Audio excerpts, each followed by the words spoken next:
I see why they call it No Way Home. After I watched it, I had to stay to watch it again, missed my bus. Stop the bus! And I'm still at the movie theater. The latest film installment in the MCU just unleashed a wave of nostalgia we never thought possible. Villains who were set up almost 2 decades ago, in films we never imagined would connect to the films featuring the purple space alien, have made their grand reappearance. Oh, this is kinda your mess. While they all got their moment to shine, it's clear that some of the villains were more integral to the plot of the film, and had a greater impact on Spider-Man and the MCU moving forward. Which ones? Well, let's dive in right now. Far and away the most impactful villain in this film was Norman Osborn, aka the Green Goblin.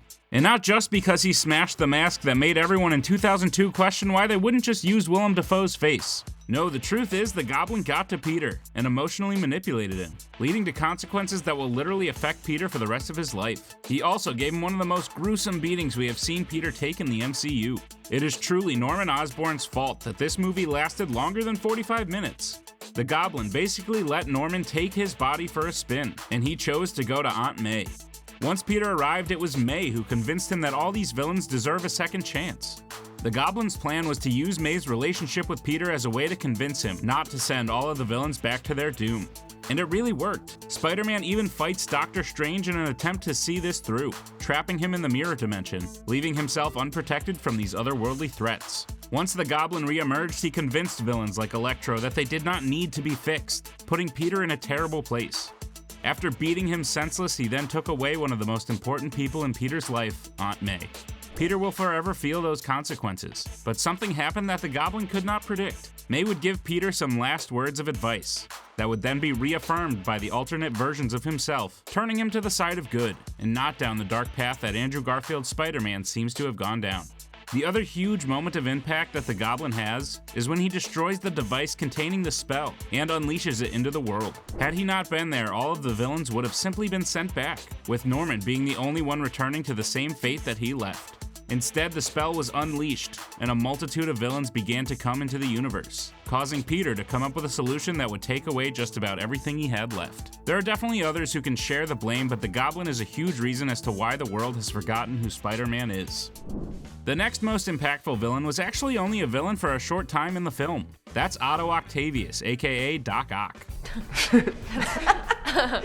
He was the first villain to confront this universe's Peter and began to help him unravel the mystery of what was happening. Essentially though, once the nanotechnology in Peter's suit takes over the octopus arms, his impact as a villain is just about done. However, it is time spent as what I would have to say is a hero in the film that really left a mark on the universe. First of all, Doc Ock was the first one who Peter cured.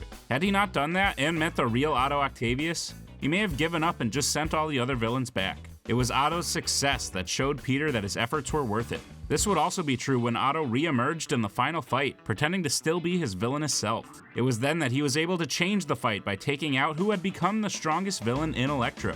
He has an emotional moment with Tobey's Spider-Man, and overall returns to the man he was before the arms took over. I will not die a monster.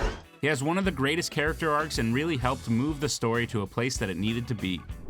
Electro turned out to be the most different from where we last left him. He definitely had a bit of character change, and upon arriving in the MCU timeline, he got his body back. He did not affect the story too much more than any other villains, besides becoming possibly the most powerful. He was the only one able to subdue all 3 Spider-Men at once. He stole the arc reactor from the Stark Fabricator, raising himself to levels of power he had not seen before.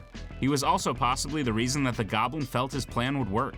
The Goblin sensed in Electro that he really didn't want to return to his universe if it meant having to give up his power.